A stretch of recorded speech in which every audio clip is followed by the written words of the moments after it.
I'm down for it. Hell yeah. Because I love the energy of just like, I want people to know who I am as soon as possible and to repel them or to make, like, you're either with me or against me. And I don't want to try and hide who I am. So even with like my close friends and my family, like I've been trying to be like as open with them about smoking weed or the things that I normally would think of like, oh, I shouldn't talk about this. I should hide this. You know, or like having a beer with my brothers around because, you know, my whole family is super Mormon. Okay. So for them, they're not used to being around alcohol and stuff. But I'm like, I gotta ease them into it, you know. We're camping, I'm gonna crack a beer and have my little brother see me drinking it. Yeah. It's interesting because I've had that when maybe we should actually probably touch on that because there was a part when I left the church, I felt a little bit guilty of quote unquote the example I was setting for my younger brothers. But I think if I would have maybe not cared so much and just been more authentic, it would have been better instead of hiding who I was. For sure. Because how many siblings do you have? What's your family like? My family, we're a combined family. So there's 8 kids total. Wow. Like classic Mormon family. Yeah. And I'm the second to the oldest. So it's my sister, myself, and then Sawyer, Peyton, Tanner, Mason, Kenny, Israel. Big ass family. White and brown, baby, little salt and pepper. Yeah. I'm number 2 as well. Okay. And then we got 6 in my family. Did you, let's just get into it. Yeah. Did you grow up in Orem or where'd you grow up? So I was born in San Diego. Okay. And that's where my family, my extended family are all like kind of like San Diego natives. Okay. But then when I was in first grade. Hit record. Yeah. Oh, it is recording. Okay, good. When I was in first grade was when my family decided to move to Utah. And I guess I was like 6 or 7 years old. And we moved first to Payson, where my grandma had like a farm. Hell yeah. And she's like, you can come live on our farm while we try and find a home. Okay. And so I was living that farm life for a little bit. And then my parents found a house in Provo. And so, first grade, moved to Provo. And up throughout high school, my family lived in the same house in Provo. Dude, so I'm from Benjamin. Okay, yeah. Right next to Payson. Yep. Which is kind of funny. All right, Mike. Is it Mike Richy? Yep, Mike Richy. That's what they call me. That's what they call you. Mike Richy with the beautiful long hair. Dude, for the listeners and viewers who have no idea who you are and they're about to find out, how would you describe yourself? Man, I struggle with labels, but like I am like an entrepreneur, artist, creator. So I have my own company. It's my third company I've started called Vidi Studio. And then I have a local community called Connecting Creators that isn't even a business or anything officially. Like it's kind of started growing, getting out of hand a little bit to the point where it's like we have to turn it into a company. But that was never the intention with it. And then I love to create videos. Like for my whole career, I've been behind the camera. So creating videos for personal brands, entrepreneurs, social media sort of stuff. And then I also love, making music. Like that's kind of my lifelong passion. And I intentionally keep my music away from money that might turn into an issue down the line, but I don't want to be ever like making music from a place of needing to make money. Because honestly, that kind of killed my perspective with video for a period of time. Like it kind of killed a lot of my creativity or like my drive to want to make video from just getting burnt out doing bad client projects. So like with my music, I'm like, nah, this is where I draw the line. I'm gonna be completely myself. Like I have full control over it. And I do all my own, production, mixing, mastering. Nice. And that's where I'm trying to also like grow is like collaborate more. And part of like what Connecting Creators is all about is this desire to collaborate. Being like a hermit kind of creator, like most of my days I'm just hood up on looking like Mr. Robot, like, just, and there's not much of a sense of community like there used to be, at least like when I was in high school. Like in high school, everybody has friends, everyone kind of knows each other. There's always things going on you hear about. But now, being 27, almost 10 years out of high school, I don't talk to most of my high school friends. You know, there's not high school parties or things going on. So we decided we did our first one super casually. It was maybe 2 or 3 months ago. And we got like, I think 10 or so creators together to explore Center Street in Provo, taking photos, hang out. Yeah. And we put it out maybe 2 or 3 days before, and I wasn't really expecting anybody to show up. And like, I've never hosted events or anything like that, but had a great turnout. And we're like, okay, next one, we started doing them on a monthly rhythm. So we just did our 4th one, and with each one, like the first one we had 10 people, second one we had 20, third one we had like 40. And like my goal is and the same way that I look at my videos is just like with each one that I do, I'm just going to try and just bump it up a notch, like just 1%, and then see where it goes. Nice. So it's been cool seeing like the community come together so fast, because between the first meetup and the 4th one has only been 3-4 months, you know, so it's just been, crazy to see. Dude, I love that you talked about the music and not doing it for, it's that like not worrying about money or anything like that, because the reality is, if you're going to, this is my opinion in the music, from the music perspective. I don't know if you know this, but I used to own a record label. Yeah. Damn, son. I wanted to hear more, but I wanted to ask you some questions and talk about it, because I heard you mention it, but I want to hear a little bit more. So I wanted to start a record label because I was DJing. I was like, turntables. I mean, you can still see I got 2 Techniques over there. Yeah. The Mackie speakers. I was like truthfully trying to sell them, so that's why they were there. But I like, you know, A-Track, Diplo, early Skrillex, like Justice, Boys Noise, like all of these, like 2004 era, 2005, like Blog House. That was like my inspiration. And music was so raw, in my opinion, that I wanted to, I went to Hard Haunted Mansion, the first one, and that was when I was like, I need to be a part of this somehow. Yeah. And seeing my friends DJ, I was like, I could DJ. But then I realized, I'm like, well, the only way to make it is either I produce music, which I'm not doing or I'm not trying to do, or I do like what Steve Aoki, Diplo, A-Track, Skrillex are all doing, right? They all have their Owl's Love, Fool's Gold, Mad Decent, Dimmock. And I thought, okay, I should create my own label. I have enough friends that do music, like we should be able to do it. So I started Damn Son, 2012. That's sick. And did you play any instruments as a kid growing up, or more so just like a fan of music? Fan of pop culture. Yeah. Okay. Graffiti, breakdancing, rollerblading. Yeah. Early MTV, VH1, I'm 39, so I'm 12 years older than you. So and the culture today in young kids, it's like all the stuff that we were into. So it's kind of cool. Yeah, it's that coming like back. It's super. To me, I'm like, I understand the youth much more because I lived what they're living now. Absolutely. But yeah, the craziest thing about that was my first artist, or our first 2 artists, became like essentially a national and global name. So he's now my best friend and partner. Now my best friend. He's a best friend. My best friend, Christian Williams, partner in this business. But he and this other guy started X and G. Okay. Toured the country, the world. Have a song with Skrillex, Boys Noise. Like they were like top tier.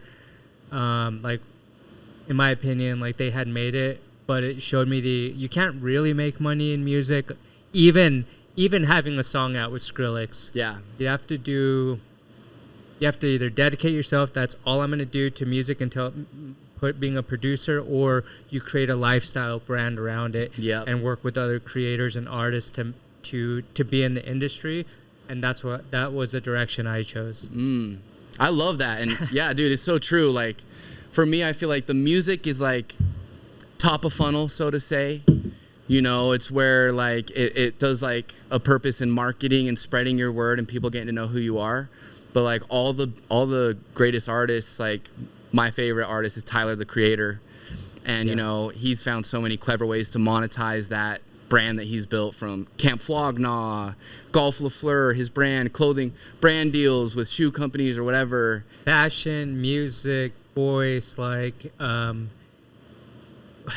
do you call it? Trolling people, like, like reality TV, like. It's funny you said Tyler the Creator, because when I was looking at your music videos, I literally was like, this has this kind of Tyler the Creator vibe, like vintage, VHS-y, like some lo-fi wave kind of feel. Yeah. And then with you rap. I don't want to say you rap. Is it? I do. Yeah. Okay. I don't do just rapping. Yeah, that's why I was. But that's what got me into recording my voice. Okay. Was because I started with production. I mean, I've been learning instruments my whole life. Okay. And like I remember in high school, like trying to record like myself singing, just like with my headphones into GarageBand on my phone. Nice. And I listened back. It was so bad that I just gave up right there. And I just did not try to make original music aside, because I played the violin my whole life growing up. Oh, nice. And the guitar. Okay. Like private lessons in different orchestras, like touring the orchestras. I was the concert master, which is like the first person in the first violins that, like within the orchestra, they are like the leader of the people. No way. You know, like the concert master looks to the conductor, and then everybody else looks to the concert master. Gotcha. And the conductor, of course, but like they're like the for the people kind of role. And like supposedly the most skilled violinist, humble brag, but but that's always playing other people's music and not really playing the kind of music I like. I mean, I can get down with Tchaikovsky and Bach and whatever, but like as a teenager, as I'm like maturing, I'm like, this is not what I want to be doing. So I started playing more guitar at that point. And then after I graduated, pretty much moved on from violin because my career just like happened like that. And I moved out to Newark, New Jersey, and really didn't bring anything with me at that time. So, but growing up, I've always had like a passion for music. I've was in a band as a kid. Like when my family moved to Provo, it's like my first day, and I come home from school, and my mom's like, did you make any friends today? I'm like, yeah, I got 2 friends, Hiram and Joseph. And that's so funny. It became such a joke in the family. Just like, of course, my first 2 friends in Provo are Hiram and Joseph. That's hilarious. And so we started a band together. Joseph was on the drums, Hiram was the lead singer, and I was the secondary guitar player. Because I mean, as a kid, I was super timid, did not want to sing. So I'm letting Hiram take the spotlight. Come on, Hiram, take it. Yeah, and we're playing like the local school fall festival or talent show or things like that. But you know, as we grew up, we kind of separated as friends and went our different ways. And it took me a while to kind of revisit or making original music. You know what's so crazy about that, Mike, is Provo.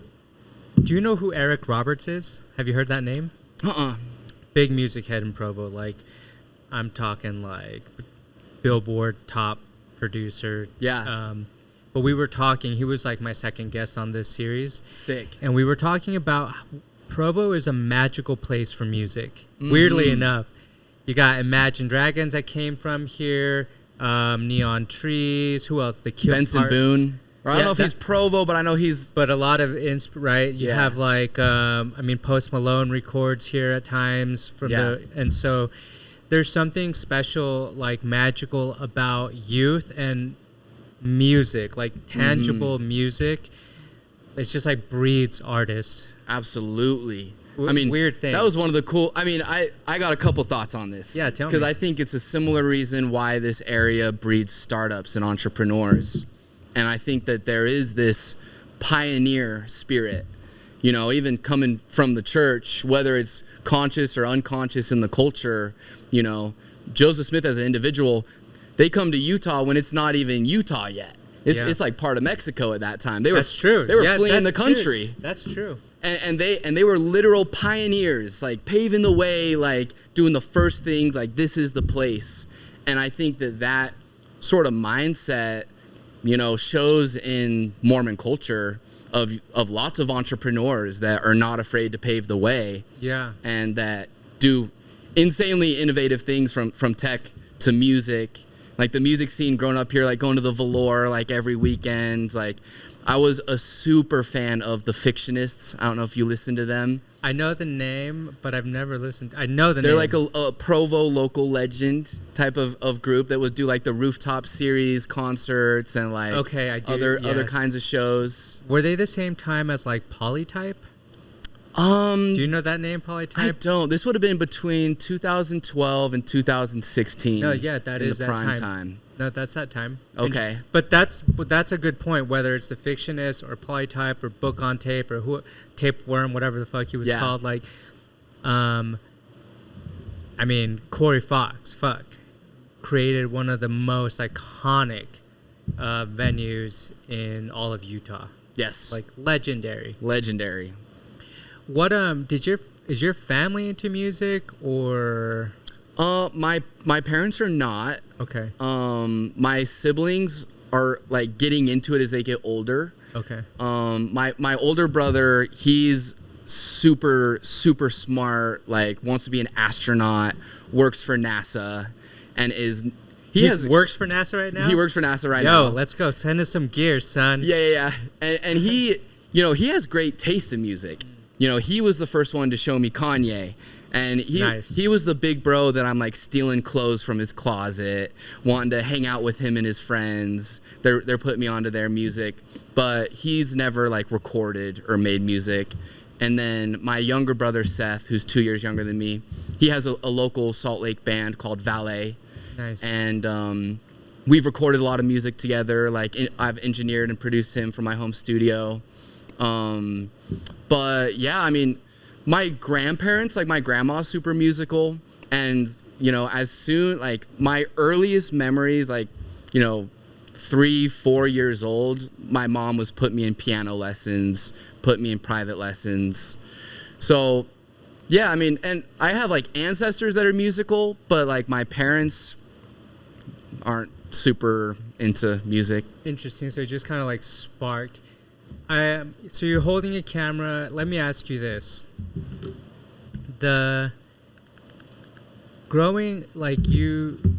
We live in an interesting age, like just from my generation to your generation, like we were just the very, like high school to me, MySpace was the thing, right? Like at the end of my high school year, MySpace had just really started. But now, like, when did you know that being a creator was like an actual path? I mean, I didn't know it was an actual path until my career was starting in 2016. Okay. Like, and I always loved creating stuff, like as a kid. Like my Eagle project was a documentary that I had made and went to different schools and showed the documentary about finding your natural high. So when did you start picking up a camera and start shooting? So probably, I mean, it started, I had this uncle that was a photographer, and his name is Nate. And I mean, he's one of those people you call an uncle that's not actually related. Like he's like my uncle's roommate at the time, or like one of his best friends. Okay. And he would always be taking photos, and he taught me how to ski, and he'd have his camera. And so I was like, I want to learn how to do that and make videos. And, I grew up loving to like skateboard, snowboard, skiing, all that stuff.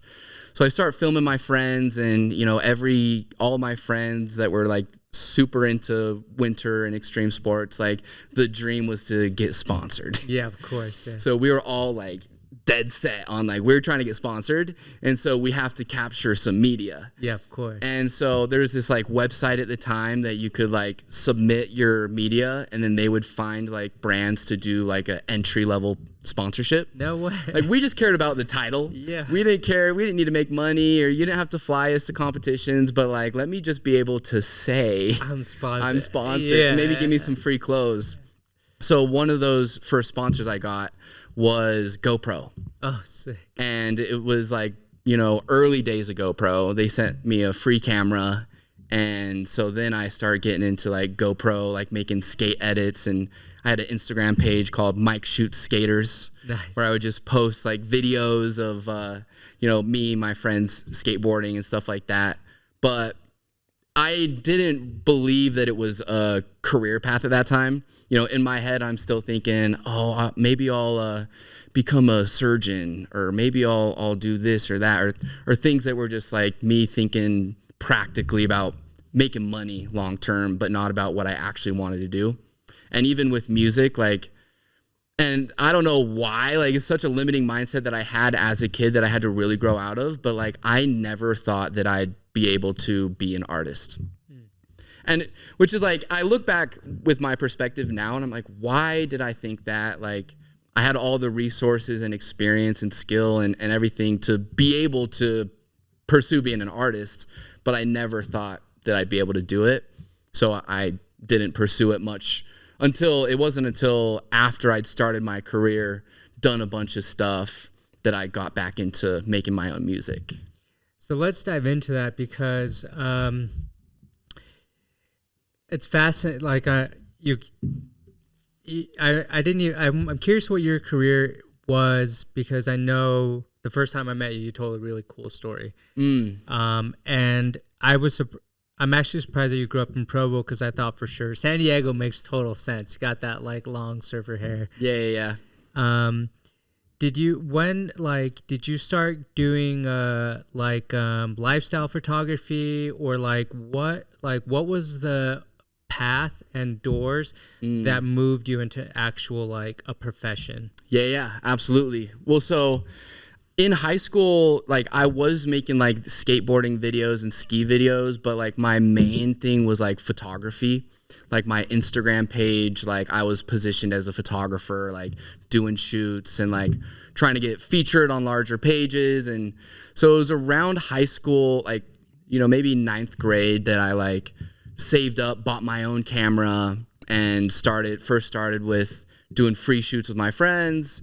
Then it was I'll do it for $10, I'll do it for $20, I'll do it for $40, all the way up until $1,000 for a wedding was my biggest shoot in high school that I'd done. Dude, was a high wedding, schooler, 1,000, I'd be yeah, let's go. Yeah. And so literally in high school, my camera was glued to my hand. Every day I'm bringing it. Even there are days I'm not even using it.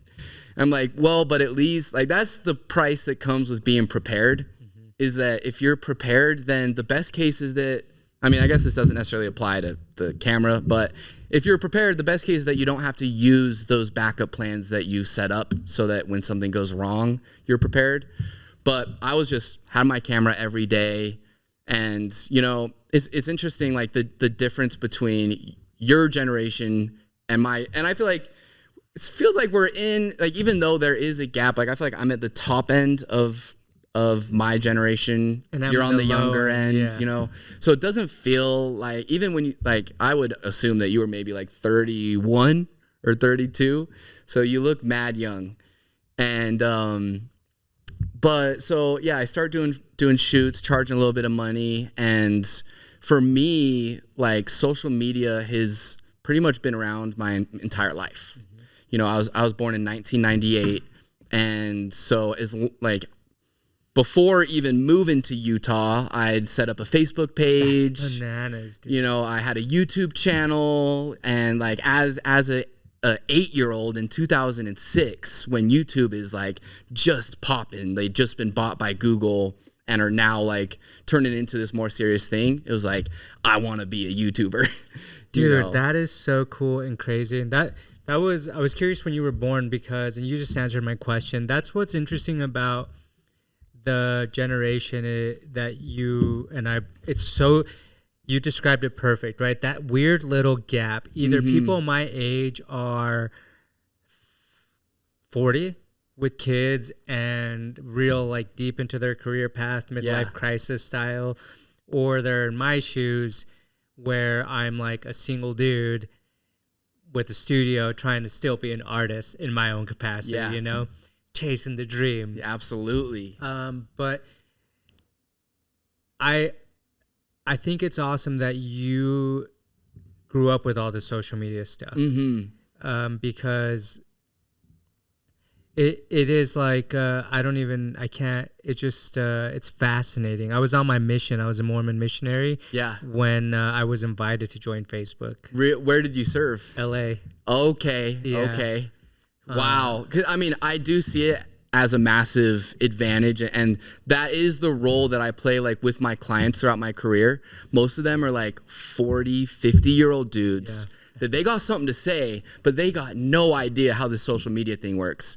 Whereas for me, as long as I can remember, even when I first joined YouTube, I was like thinking, how do I get more views? Like, I was making videos, try to watch this without laughing, or best trampoline tricks, or like whatever. We were trying to clickbait and make videos that would get more views. And then, you know, once I started on Instagram, it was like, okay, I'm trying to get more followers. I'm trying to get more likes. I'm growth hacking my page to like, how do I get 1,000 likes? How do I get more followers?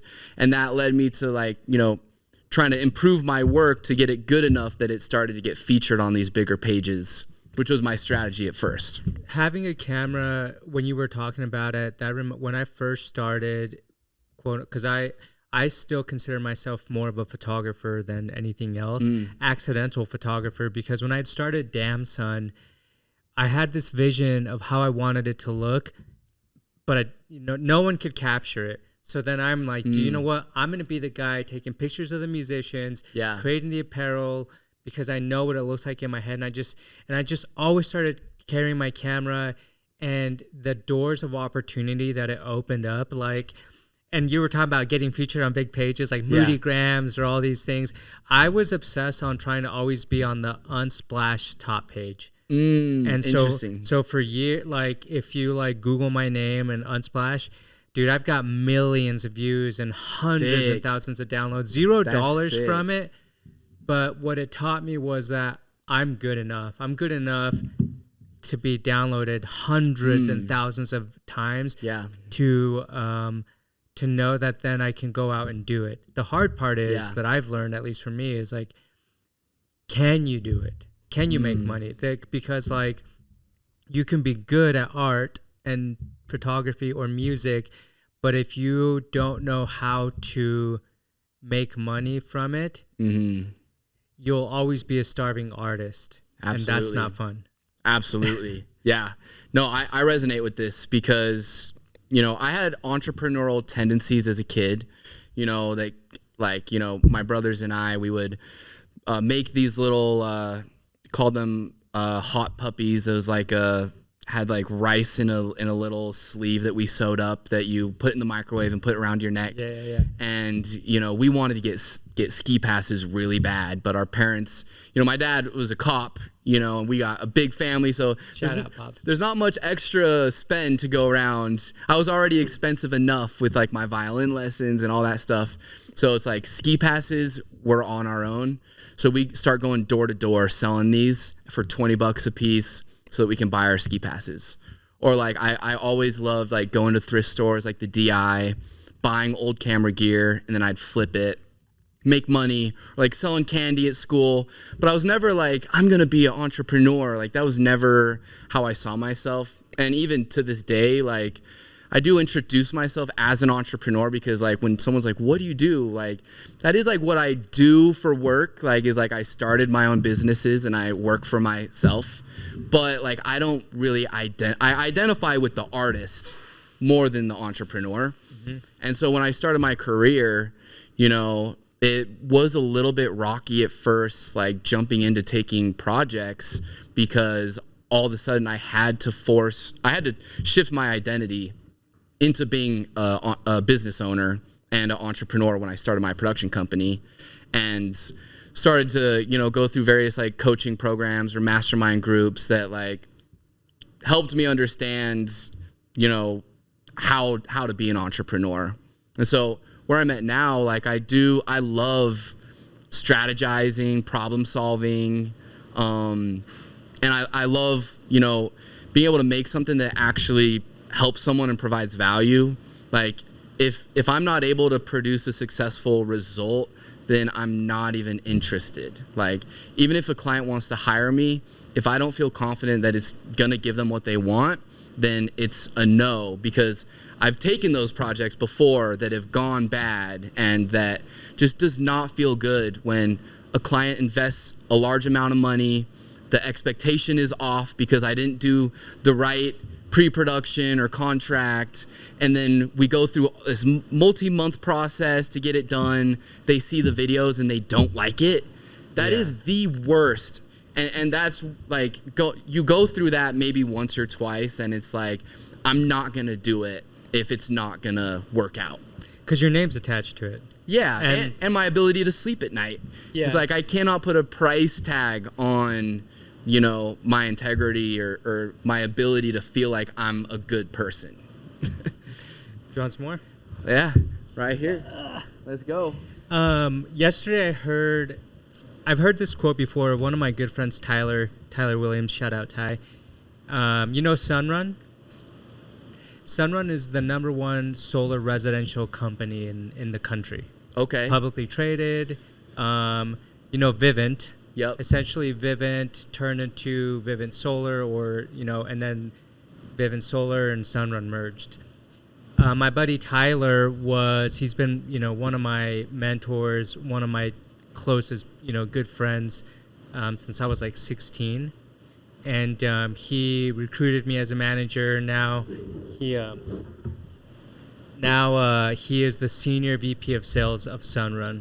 Very cool. And yesterday I was editing a video of his. He said, the younger version of me wasn't qualified for the positions that I'm at now. And so, yeah, it was really powerful, because he talks about how sometime, like the way I translated it, you could be like where we are now, and there's still positions that we're not qualified for yet that maybe we think we are. But we have to develop those things through the trial and error, through the saying yes, through the failures, and having a clear compass on what you want to achieve. Because if you want to, going back to the starving student or starving artist, if you want to be a starving artist, romanticize about the art. Yeah. Like, don't ever finish product. Don't look for your perfection, and you'll always be a starving artist. Focus on execution, reps. You'll create brands, right? Yeah. You execute. I say this because, you know, energy. What was it like when you started doing photography? Tell me, like, what was the time when you were like, oh shit, my career path is actually now this? Like, what was a moment where you're like, holy fuck, I'm here? Yeah. Here in the sense of I'm in the playing field. Yeah. Well, so senior year, I'm like getting pretty good at photography at this point. Like, I have a bit of a following. People are engaging with my work. It's being featured on these big accounts. Like, I'm collaborating with models and other people that have big brands that are posting my work. And, you know, I'd always dreamed of going to New York City and had never been there before. And so my best friend and I, my grandpa and my uncle all decided to do a senior trip to New York City. And all the money I had put into that flight that I'd saved up from working as a chef at Station 22. Shout out Station 22. Shout out Station 22. And we go to New York City, and the same week that I'm out there, one of my high school friends is moving out there to apprentice under this successful entrepreneur named Gerard Adams. Okay. And have you heard of Gerard before? I know Gerard Adams. Well, I don't know him, but I know who he is. Yeah, I know who he is. Okay, because you're in the space with Gary Vee, and so Gerard had just sold his company called Elite Daily to the Daily Mail for like $48 million. And Cal and him are like strategizing on Gerard's series called Leaders Create Leaders, his personal brand. They're like doubling down on focusing on building Gerard Adams as a brand. And so Cal, my friend, sees that I'm in New York on the trip, and he hits me up. He's like, yo, do you want to take pics with Gerard? And I'm like, yeah, I do. Tell me where and when. And we meet Gerard at the Dream Hotel in think it was in Soho or Lower Manhattan area. So cool. And is kind of this like Gerard, one word, aura, especially as like this young kid that's from Utah in the bubble, like don't have much exposure outside of it, and from Provo to New York, it's like totally different. And I also super into graffiti as a kid, so that was part of why I wanted to go to New York to like see the different Banksy pieces or the different street art there. And so we end up like walking around the city, taking photos, hanging out, and I'm really not thinking much of what it's gonna lead to. I'm thinking about, oh, Gerard might repost this on his Instagram and I'll get some followers. Yeah. I'm not thinking like this dude is about to change my life single-handedly. So cool. And so we take the photos and we kind of split. The trip finishes up. I go back to Utah, send Gerard the photos, and he just like calls me up and like I'm working. He calls me out of the blue and he's like, dude, I gotta get you out here like working with me. And I'm like, at this point, I'm still thinking of like, do I put in my mission papers? You know, like I was not sure what my next step was. And at first I was like super hesitant, you know, and Gerard like had to convince me. He's like, hey, come out for a month. It was still over the summer. It was like July. He's like, come out for a month. I'm going to pay for everything. You're going to hang out with me for a month. And then afterwards you can decide if you want to stay. Long story short, I stayed, you know, because it's crazy. Like Gerard is friends with other like pro athletes, successful entrepreneurs, you know, is doing all these things that was like mind blowing for me that this dude not only is going all in on his social media, but he's like a millionaire entrepreneur. He's not just a nobody. He actually did it. Yeah, he's actually doing it, Yeah. like investing his own money into making YouTube videos that I had never seen that before. Someone that like made a living off of YouTube. And then he also was building a startup incubator called Founders, but it's spelled FOWNDERS with the word own in it. Okay. And their motto was like own it. And it was like for inner city youth in Newark, New Jersey, which is where Gerard's dad is from. His like family is from Newark, and had a physical location where Gerard would have this 12-week program called From Seed to Scale. And then there was also like regular events going on. Gerard would bring in his friends that were entrepreneurs to speak to the youth, like Tom Bilyeu or Eric Thomas, the hip hop preacher, or various random Charlie owners, Rocket, people like that. Yeah. I want to pause you on that because I'm assuming this is around 2000. I'm going to take a wild guess, but 12, 13, maybe even 16. 2016. Summer 2016. The reason why I'm thinking around those years is, you know, we were just talking about Gary Vee and Casey Adams. Like the hustle era was just starting then and really huge. What I love about that is that at that time, it did two things because I was right in the middle of both, meaning it inspired the young kids, Yeah. like, holy shit, I don't really need to go to college. I don't really need to do this. I'm good enough to be in the field if I just continue to do good work, put myself in the right places, bring value, which is free work, and then eventually turns into something like a Gerard Adams opportunity. Yeah.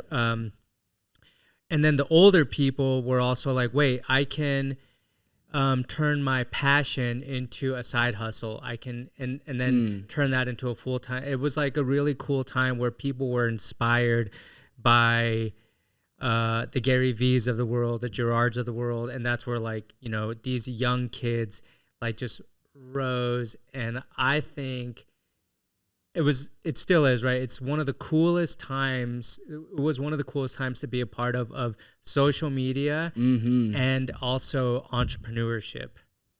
But then a lot of those people got kind of shaken out because the real ones continued to go forward. Yeah. And a lot of the, like, I own my own business, they just kind of got fizzled out. Yeah, if they weren't really about it, Yeah. Like it became relevant. They eventually gave up, fizzled out. Like, cause you got to really want this because it's such a long-term play that if you're building in slightly the wrong direction at all, as soon as things get hard, you're going to want to stop. There's many times that it's like, you're going to want to stop. And if you're not like freaking passionate and aligned and like you want this, then you're going to stop like everybody else.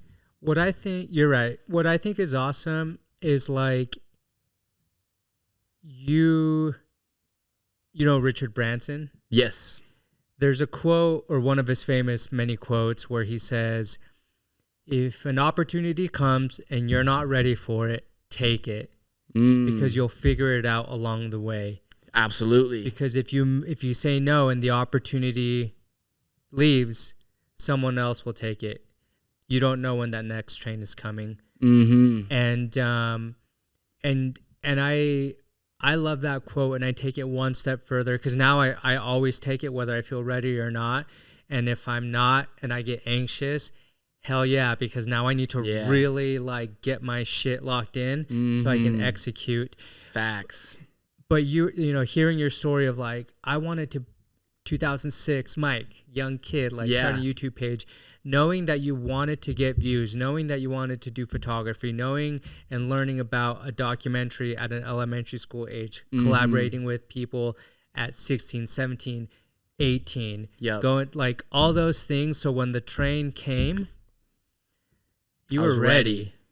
Dude, absolutely. And even, you know, once I started, like, because I was so unprepared for the real world, like, even I am a fundamentally different person than who I was when I was 18. You know, I was still a active member with no sense of my own identity of who I am outside of who I'm told I'm supposed to be, had none of the experience or confidence, was extremely insecure about what I was doing because I didn't have the results, versus like where I'm at today, where even with making my music, when I first started making my music and I'm like, what am I even talking about? Of course I don't like it.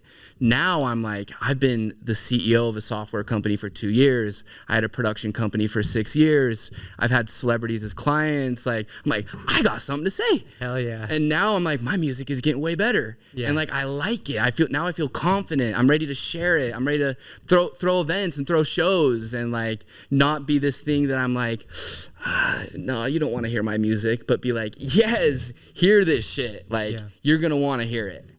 Dude, and I think the reason why maybe you even feel like that is going to some of the early thing that you said, which is, I'm not trying to make money with it. I'm just trying to be artistic about it. And from a Tyler, the creator perspective, right? When you really make art the right way, the right people hear it. And from a business perspective, if you've been developing your talents and network throughout the years, people will support the art, and then eventually art always catches its wave when it needs to. Yeah. Timing with art is mad interesting to me. And yeah, I mean, just the timing of ideas and the process of the idea getting developed and launched to the world and how it ages once it's out, you know, like, cause it's crazy. Like some of my songs, I'd put it out and not really think much of it.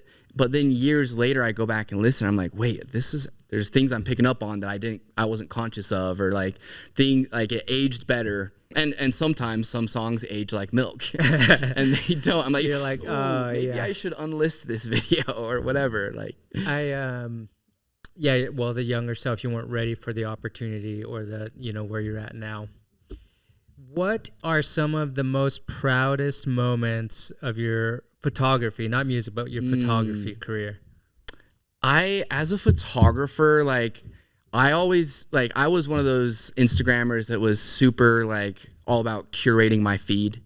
Like I wanted someone to land on my page and for it to look good from a high level, not just on the individual post. So I was extremely conscious of that, and with the people I worked with as well. So like whenever like I'd have friends that would be like, oh, so-and-so's got a Mike Richy feed, or like a friend would tag me in a photo that I took that the person that posted it didn't tag me. But they still knew it was my photo. And those are the moments that I'm like, okay, I'm finding my style. I'm finding my voice.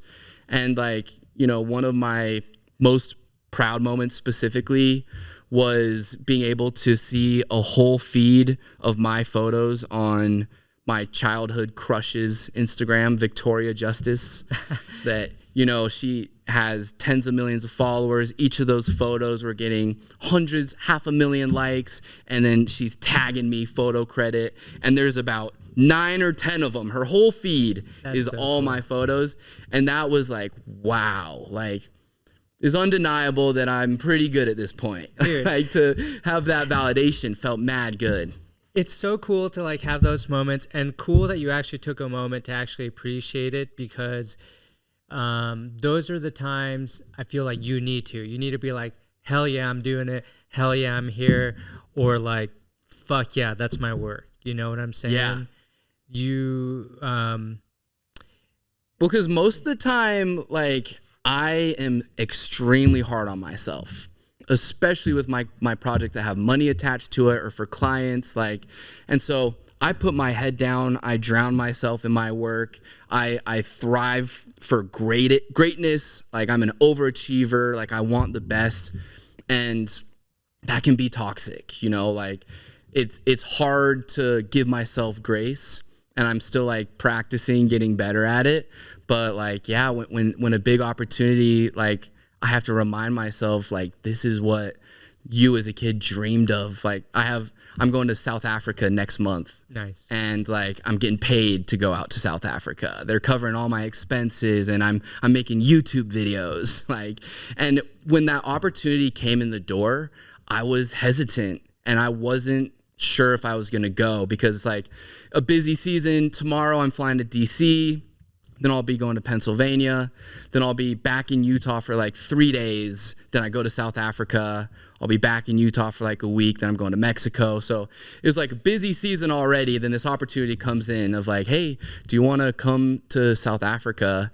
And I'm like, 20-hour flight each way. Like, I'm going to be filming all day. It's not like I'm vacationing, you know? And then I was like talking to some friends about it. And one of my friends was like, bro, you have to go.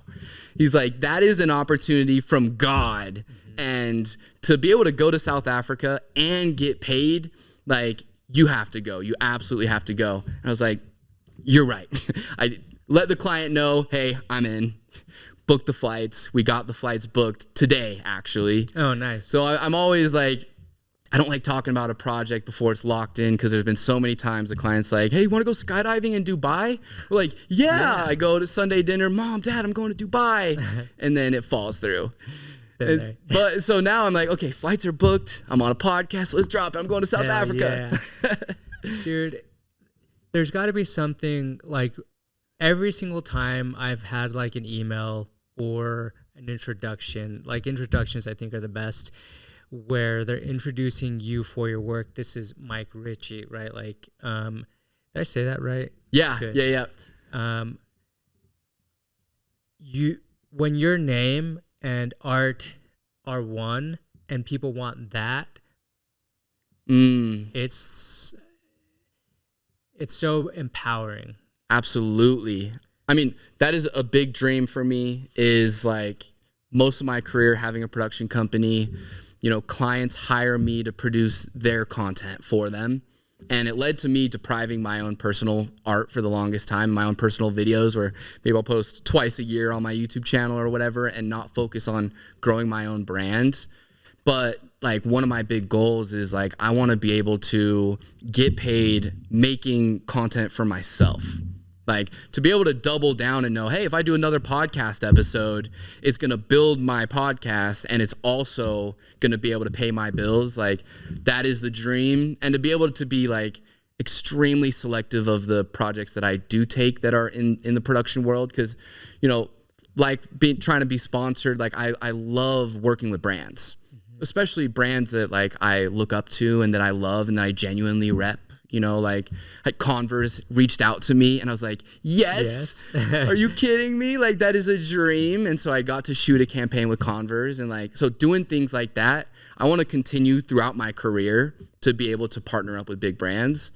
But I want that to be the 1% of the projects that I do, and not the core of how I make money. But it's more so like someone that wants to have my special touch on something, And if the stars align, then we do it. Dude, that's what's up. Yeah. Tell me a little bit about your business. I don't know too much about it. I did actually the video studio. Yeah. So the two things that I know about it that I was like, oh, this is really cool, but it seems like it's a tool for either editing or just making sure that even like right now, if we were to record, I'd pull up the app and make sure that all my shit's locked in. Somewhat. So explain it to me. Essentially, so I had started a video production company in 2018 because after a couple years of working with Gerard, now I'm getting some notoriety. You know, like I was at a Barnes and Noble bookstore and I get approached by a fan that had recognized me for the first time. Never in my life.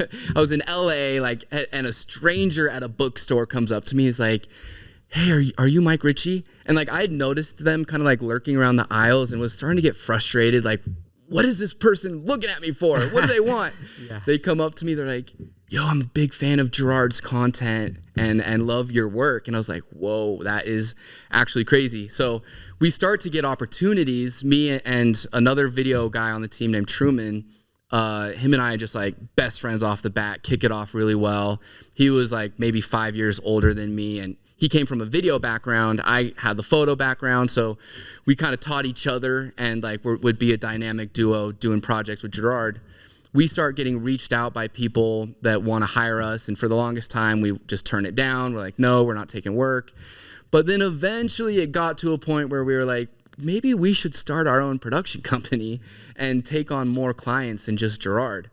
And so we start our production company called Temple Mill, and we start working with whatever projects come to us, whatever we can take. And luckily we had demand out the gate that kind of kept us busy for a while.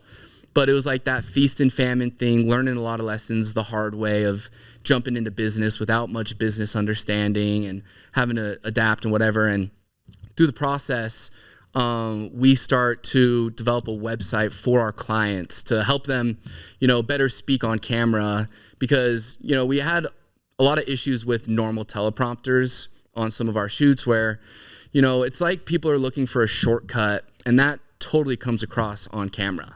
Like to get a good delivery, like someone like Tom Cruise, it takes like practice, just like any other skill. So if you're expecting to just like throw a teleprompter on, read your script and get a good video, good luck. It doesn't work. And you're going to, see all the downsides of trying to take a shortcut. And so as we're building this out, we eventually realize, hey, this is its own thing. And pretty much how it works is it's like a teleprompter alternative where, it's a process that guides you through creating videos that matter and high value, really potent videos. I'd been doing all these travel videos and wasn't really liking the videos that I was making because they didn't really have much of a point or a message. And so with Vidi, we're going to put the message at the forefront of our process as like the most important thing to get like the story and to get someone to really like latch on to what you're saying. And so how Vidi works is you plan out your script and your video in Vidi, and it breaks your talking points into chunks, so one at a time. And then it's going to display your talking point on like a laptop or your phone that you just pair up with any camera wirelessly. And it like rings a bell, and you'll just set it next to your camera, and you'll read your point. You can connect a PowerPoint clicker or control with your hand. You read your point. When you're ready, you hit start. It gives you a countdown, and you say, what's up, YouTube? It's your boy, Mike Richy, and we're on a sick Everyday Heroes podcast today. I hit stop, and I'm like, let me try that again. I'll redo it, or I'll move on to the next point. So it allows you to hyper focus on one point, and you're delivering each point as if you have it memorized, because you read it, then you deliver it much stronger, and you do multiple takes until you get the best take. And you do this process recording your whole video, and it leads to a really dense, strong, and potent kind of video. And the whole time while you're recording your video, Vidi is keeping track of timestamps, and it puts them on this file that we call the edit map.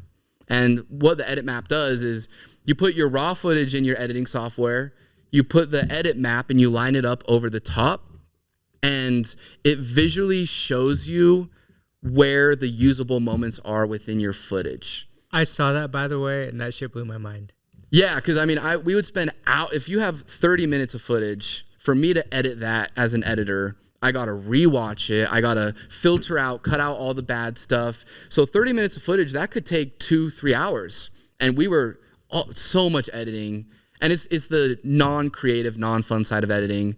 Whereas with Vidi, you're essentially live, like killing two birds with one stone. While you're recording, you're indicating where the cuts are going to be made without realizing it through the start, stop, redo buttons. So basically, if I'm understanding this, let's say that camera that I'm looking at. Yep. I got my phone. I have it right here, teleprompter style. I hit it's synced up. Is it synced up to my camera? Wirelessly through a bell sound. Yeah. So then I hit record on my camera. This is going. Take one. Don't like it. Do I touch anything on this? Do it like pause? Let me redo that one. Yep. That's still recording. Recording the whole time. And it's saving the data. So when then I put hence the raw file or the file in like Premiere, that layer that you drag on, almost like an adjustment layer. That's kind of what it looked like. Looks like an adjustment layer. And I saw it's like, oh, then it will tell you, hey, these were the takes. So then I can remember, oh yeah, take 3, boom, right there. You can just rapid fire, like quick, make all the cuts where it shows, delete everything in between. And that 30 minutes of footage, you can edit down to just the usable stuff in like under 2 minutes or faster. Then we're not trying to replace editing. And, I love editing. That's where I'm cooking. You can't replace the human touch. Absolutely. And that's why we tread lightly. We don't have any AI features in Vidi. And like, it's still a debate whether we do add AI features, because a lot of AI tools, Vidi at its core is a very intentional approach to making good videos, whereas a lot of other AI tools like Opus Clip or Captions or V.io, they're like, give us your footage and then we're going to pump out something. Yeah. And it's very reactive. It's not intentional. You know what I don't like about those is they're all the same. Mm-hmm. I love the AI feature that it like cranks it out, and that's cool. But then when I'm like looking, I'm like, everyone's using the same thing. And then like, for example, I was editing that podcast that I was telling you. Like we'll use ChatGPT sometimes. We'll upload the transcript into chat and say, I need 5 shorts, blah, blah, blah. Find what I'm looking for. Yeah. And then I looked at it yesterday, and I was actually listening to the audio while looking at what chat told me. I'm like, it's not accurate.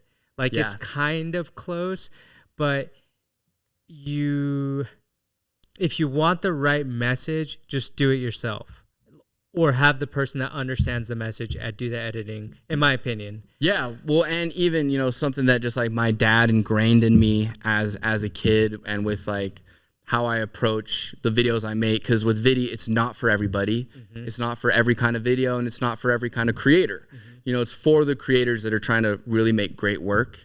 And, something my dad taught me is like, there are no shortcuts to greatness. And, these AI tools, it's like, yeah, you're looking for a shortcut, and it's not going to give you what you're looking for if you're constantly avoiding the hard or uncomfortable work looking for a shortcut. Like, it's just like building muscle at the gym or anything else. Like Michael Jordan, you can't shortcut turning into Michael Jordan.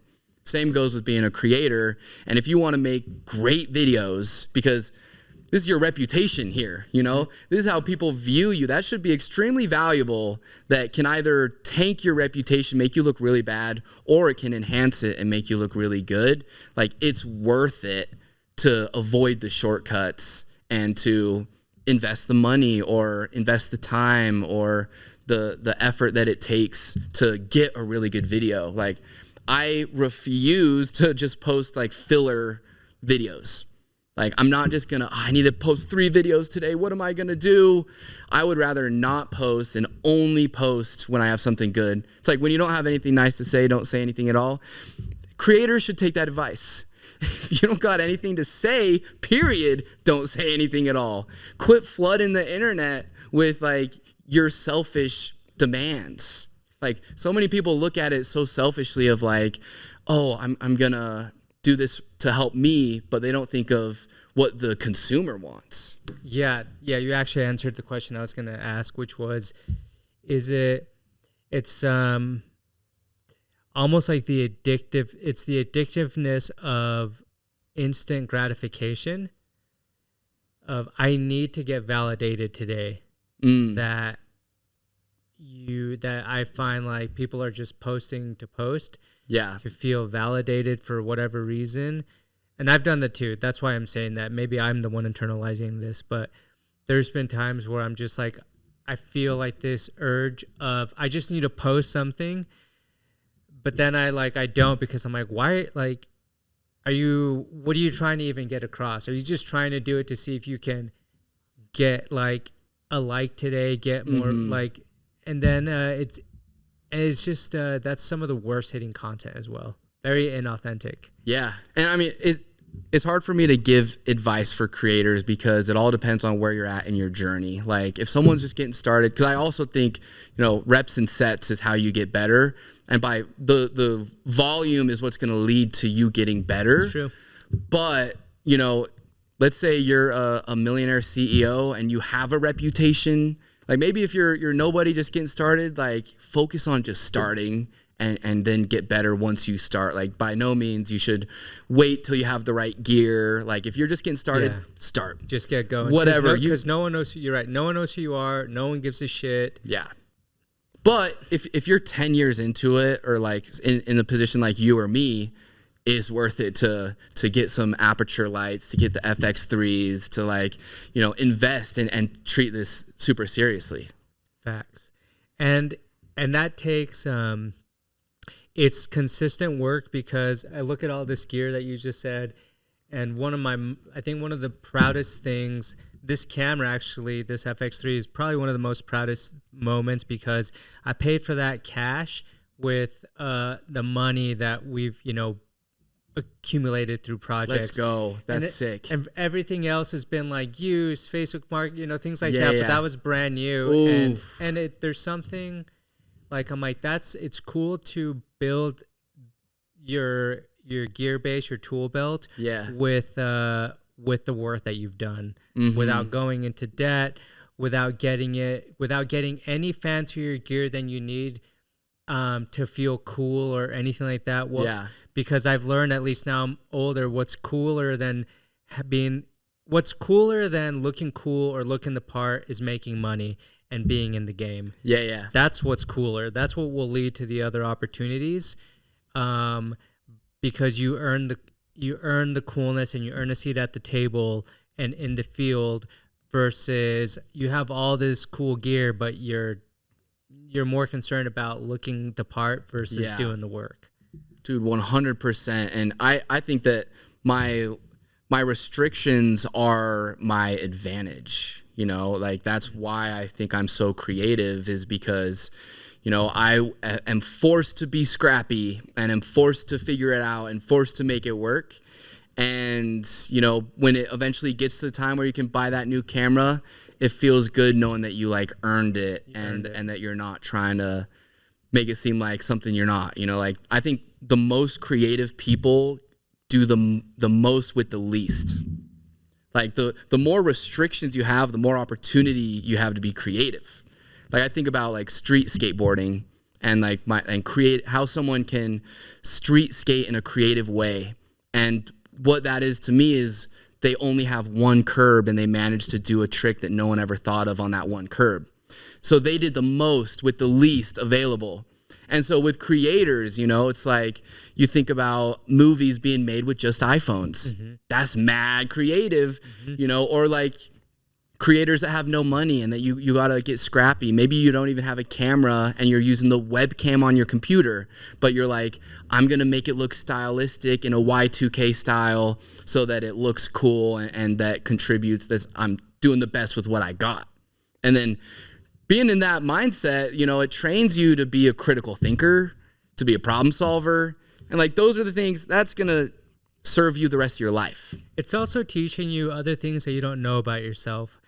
For example, I started Damn Son as a record label lifestyle brand, and I was like, I want this to be like Obey, so it's gonna be, you go to the store and you see the logo and you know what it is and you know what it represents: art, culture, music. Yeah. And that's evolved into all of this. Yeah. Now it's, I say this as Damn Son 2.0. Yeah. Fruitstand Studios, because I'm Yes. still, it's art based, it's music, it's what that was, just at a mature level.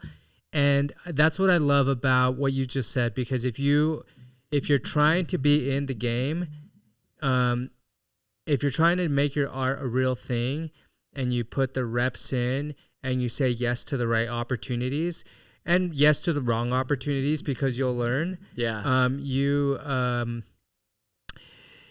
You find that you might be better at other aspects of the business, other Absolutely. aspects of the genre, where you might be able to either bring more value or collaborate with other people like-minded. Like how you were talking about, hey, I did the photo stuff. Troy did. Truman did the video stuff together. We did this company. That's what I'm talking about. Yeah. Because all of a sudden you're like, hey, you probably never thought you'd have a production like maybe you did, but the path was like, hey, this is the path, and all of a sudden it's over here, and it's actually better over here, but you didn't intend to be here. It just kind of like led you that way. It's like constant pivots once you learn what you like and don't like to fine tune. I mean, that's why we eventually transitioned into software out of our production company, because we saw the potential to be able to do something global.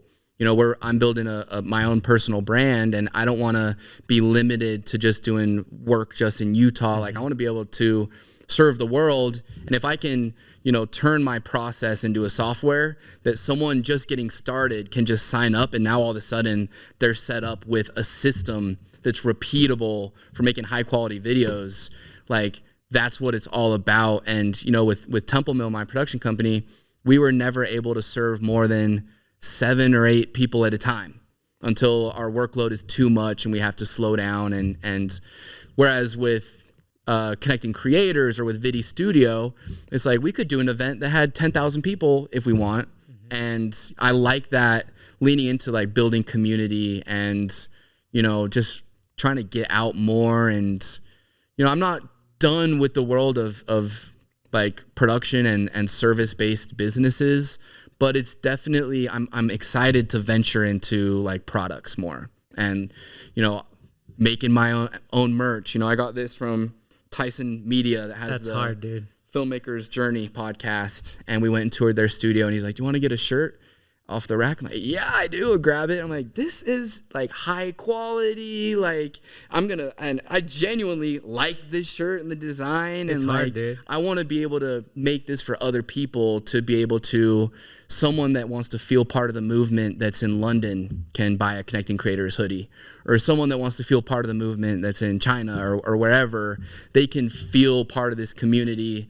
And you don't have to come to our meetups, and you don't have to know me personally, but you can just align with our values and be trying to grow and find your community within our brand.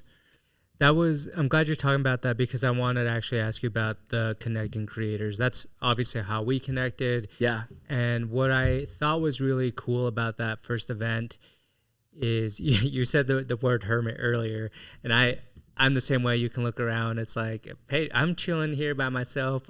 Me and Billy, we're chilling. Yeah. And when I was at that event, I have a hard time talking to people. What I loved is just, I like to see kind of how people interact. It's a thing I like to see how humans do. Yeah. And the way that people were just communicating with you, I thought was really cool. Like, you, in a humble way, were just inspiring all these, 40 people that were there. And then you spoke, and even I was one of the ones I was inspired. I was like, what? I was like, that he's doing this. I'm like, it was one of those things where I'm like, you want to be a part of it. Like, how do I get involved with other people that are doing cool shit? Because the ones that are doing the stuff are the people that like speak my language, because it's not easy to put on an event. It's not easy to get people together. It's not easy to get people to speak and then get them engaged, right? Yeah. What is your message to the young creators? Like if you were to go to the 17-year-old Mike Richy before you're on this path, what would you tell yourself? I mean, a big like motto for me throughout the year has been faith over fear. And, you know, to believe in yourself. Like if I'm talking to my younger me, I did not understand my value or know who I was. I was afraid a lot of the time and unsure of my future or what I was doing. And I think like I ultimately combat the feelings of fear with my faith, you know, and I've gone through a long journey and process of where I'm at today with my spirituality and my relationship with God and my values that, you know, breaking away from the Mormon church, it's like, okay, now I have to build my own value system from scratch and like find out like, what is it that I value? Like, what are those things that are important to me? And, you know, and for me, I got to a point where, you know, I could either look at life and say, everything is as it seems on the surface, and when we die, we're going to go into the dirt and there's nothing else beyond what we see. Or we could believe that there is a bigger purpose, there's something that happens after this and a reason to everything. And, you know, part of with faith is that you don't know. Like if you did know, then it would no longer be faith. And so I realized, you know, I want to be a believer, and I'm naturally a believer kind of individual that like, if you want to do something you've never done, you have to believe that you'd be able to do it. Otherwise, you'd never try if you didn't believe that you'd be able to do something new. And so for me, being a believer is extremely important. And I got to a place where I'd decided that I believed, but I wasn't leaning on it. And I'm like, wait, I'm going to like actively believe that there is a God, but then I'm not going to like accept his help. And I'm not going to have faith in him and trust him. And so after making that decision, it's like, I do believe that there is, you know, I mean, I like the lens of simulation theory the most. If I were to have a religion or like a lens from a high level, you know, it's easy for me to look at this like it's a super complex computer simulation. And so, you know, I got to a point where I'm like, okay, I'm choosing to believe, but then I'm not going to use the benefits of having God on my team. Like, what does that actually mean? Like, if I do have God on my side, I'm on God's team, then I shouldn't be afraid. You know, like, it's going to be okay. And like through building my business has been where my faith has grown the most, because, you know, I never haven't had a job. I haven't had any project we got. I went and sold myself and delivered and directed and had to work for every dollar. And there were many moments where, you know, we were, you know, going to get evicted from our apartment because we can't make rent. And then out of nowhere, someone hits us up with an opportunity for exactly the amount of money that we need. And those sorts of things happen. And even to the point with this South Africa trip, you know, like I've been in a very tight financial situation. We're making these events happen, and we're having a lot of the community step up of like offering venues to use for free. But meanwhile, behind the scenes, I'm like, I have no money right now. And those are the moments that test my faith the most, because I'm like, I can either kind of cave to this fear and, you know, give up, so to say, or like go and find another job or like sell some gear to make money or whatever. Or I can continue to hold and have that faith. And it's like, God is clutch in how he operates. Literally the last moment I'm about to be in the negative, and it's like, boom, job coming in. Here's $1,000. Do you know, you ever read the book, The Alchemist? Oh yeah. That was one of the first books to kind of put me on a path of loving to read. Okay. Because I love to read. My grandma gave me The Alchemist, and when I was, you know, 18 or so, I read it. And yeah, it's been about following these omens and chasing my personal legend and hanging out with Fatima. Yeah, dude. Well, 137. These are my omen numbers. When you're right on the edge, it's the simulation and all, and putting your faith in God and all those things makes me think of two things. I love I'm a wild thinker, so I like the idea of that in Mormon theology, that men are here to prepare to meet and become like gods, right? Mm-hmm. I feel like that is where we are right now in humanity, where the introduction of AI that removes all this barrier of language and understanding and high tech, gear that we have at an arm's reach. Like, we're becoming more like God figures. And I'm like, that to me is like, wild thought. The simulation that you were talking about, sometimes when I do think about that, what I love about that theory is that you're in full control. You can, as like the book, As a Man Thinketh. Yes. So is he.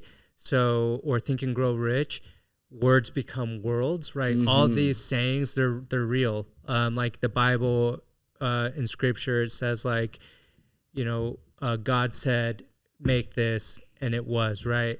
And so I'm fascinated by like how AI or anything like that, a building, you can say make this, and it happens. Yes. It's you're in control of what you want to be in control, and if you're more in tune with yourself or trying to be a good human, even if you're pushed to that edge, it's like the reward is at the end, like it just comes. And there's another quote Tyler has always said that I love. He says, great work is rewarded with more work.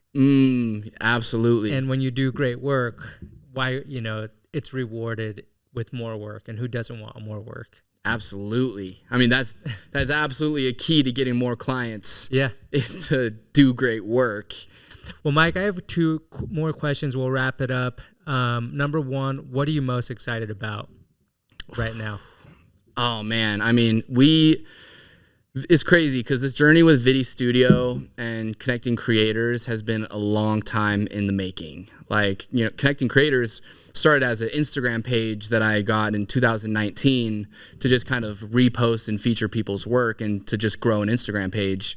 And I never thought that we'd be able to have this community that feels like I just like lit the flame and now it's burning on its own and is like crazy to watch. It's insanely exciting. Like the energy of people at the meetups, we've got a list of volunteers of people that are just like, how do I get more? How do I help with this? Like, and for me, the goal with connecting creators is all about creating genuine transformation and value for the creators.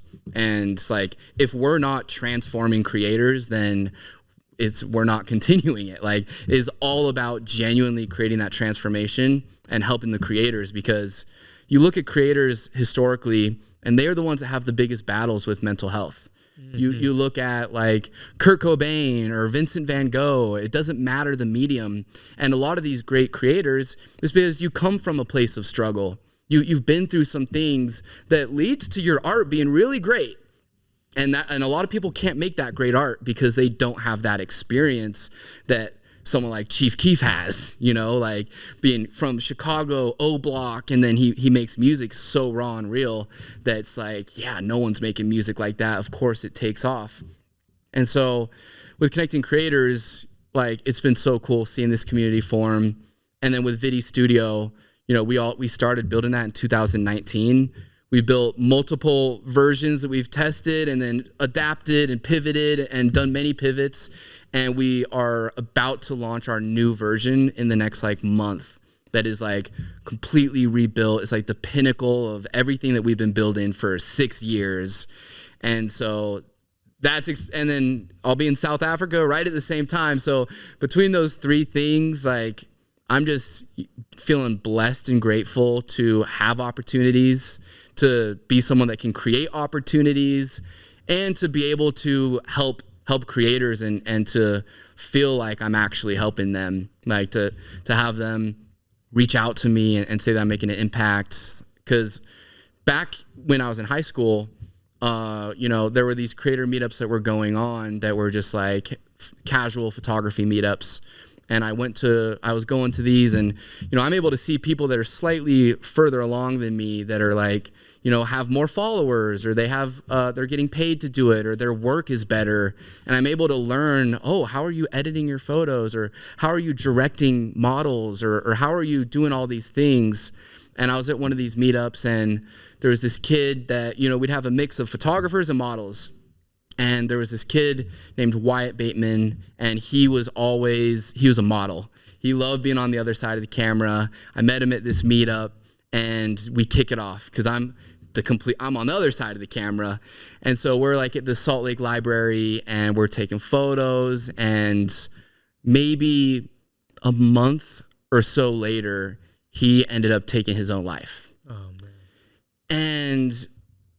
And my photos were some of the last photos of him smiling that they use at his funeral and that are in his obituary. And, you know, I've lost a few friends to suicide, and it's really important for me to help the people that are struggling. You know, like most of my career, I've been helping the big dogs. I've been working with the entrepreneurs, the CEOs, the millionaires. But looking at the people, like, with my life that I've lived, the people that I can genuinely help the most are the ones that are on the most similar path to what I've been walking. And that's these creators. And I want to inspire them to keep going and to not give up. And when you feel like giving up and you're about to give up, like, I want to have that community there to lift that person up and to support the people that need it. You know, a creator in our community, their camera bag gets stolen and they lose their red, and I want to be able to rally and buy them a new red camera and have a platform where we find a young talented creator. I'm like, okay, let's have you shoot the next video for our YouTube channel, and now you have experience like with a bigger team or to create opportunities. And so for me, it's like all about being able to create genuine impact, whether it's Vidi Studio, my personal projects, connecting creators. Like, I'm not interested at all in doing any of it if it doesn't actually work or help somebody. And that's what I'm optimizing towards. That's why it's connecting creators, because I am creator. And now I'm in a position of experience that I've never been in before that is like kind of mind blowing. Like, now I'm the Gerard in the situation. You know, I'm not the camera guy, the young kid. I paid my dues. You know, I did my 10 years of grinding countless projects, traveling the world, we're doing all these things. And now it's like I'm able to look up and breathe and see, holy cow, I actually have value that I can provide, which is just like, this new chapter for me is leaning into that, you know, my own podcast, my own YouTube videos, building my own brands and businesses, making these events just like incredible, experimenting with different types of events, you know, like I want to do smaller, more intimate, like masterminds or workshops. I also want to do like a creative festival like South by Southwest. That's like at night we got live music, we got film screenings, we've got live speakers and podcasts. There's just an all-around creative fest, and connecting creators is like that bridge, whether you're a designer, an author, a photographer, a musician. Connecting creators is the bridge that connects everybody and to facilitate that collaboration. You know, I want to see the filmmakers working with the musicians, and you know, the writers working with the photographers on their book covers, or the filmmakers working with the editors, and already, you know, we've had multiple people get jobs just from being in our Discord, and someone's like, I can't take this shoot. Anyone want to take it? I'm Boom. on the Discord, by the way. Yeah, let's go. Final question. I think you kind of answered it, but I want to make sure that you get a chance to think about it for a sec. Yeah. What is what is your life philosophy? Ooh, oh man. Cause I kind of like go through waves, like almost every year I'll have kind of a different like motto or slogan, or like 2023 was like, be the best me. And like through the whole year, that was my thing. It was like 2023, be the best me. And I'm a diehard advocate about like self-expression and being yourself. And you know, I love to see people that share their unique interests and passions. And, you know, I don't think that people should hide those things. Like the world is, a lot of people are really boring, you know, let's make it interesting, you know, seriously. Like talk about your fingerboard and your tiny skateboard. And it's like, I don't care how goofy someone might think this is. And they don't need to understand it and they don't need to like it, but like this makes me so happy and so cool. And every day and so I want to see more people like pull out your fingerboard when you're out at dinner. Like, and I've been out like at bars with my friends and like the waitress is like, oh, you have your tech deck? I'm like, this is a fingerboard. Like this has polyurethane wheels and bearings and is a 36 millimeter handmade 7-ply board. Like, that's hilarious. Dude. That's amazing. So I love it. And it comes from like a love of skateboarding. And now it's like I still love to skate, but it's not as feasible for me to be trying these tricks, you know, like you don't want to break your body. I'd be getting hurt. Like last year I broke some ribs, I broke my tailbone. I'm like, okay. With the fingerboard though, I can scratch that itch. When I'm editing, I might just have this in my hand and just like pull it out. Or I'm out with friends traveling, I'm like hitting this thing. It's also fun to make like those little videos, like, you know. Oh yeah. Well, Mike, the purpose of this podcast, you nailed it. Like everyday heroes, people that are taking control of their life in one way or another, people that are just taking the next step, not giving up, and inspiring themselves with the results. And what happens is you inspire all these other people. Mm-hmm. They might be older than you, they might be younger than you, they might be parallel at you at your career, but the important thing is you said it best, like there's too many boring people. Express yourself, get out there, be yourself, and that's what you're doing. I'm really thankful for the time that you took to chat with me and some laughs and inspiration, and I hope we get to do some stuff together in the future. Absolutely. I love talking to you. You got to come on my podcast next. And dude, and even if you want to just hang out sometime, hell yeah, come through, hang out in here or some of the Connecting Creators meetups. I want to get creative and try different things. Like, so even if we did maybe like a workshop or something smaller, but dude, 100% down to collaborate and love what you're doing. Like, I can't give you your flowers enough because like you're the kind of person that I'm trying to collaborate with more. So I appreciate the opportunity to be on this podcast and to get to know you.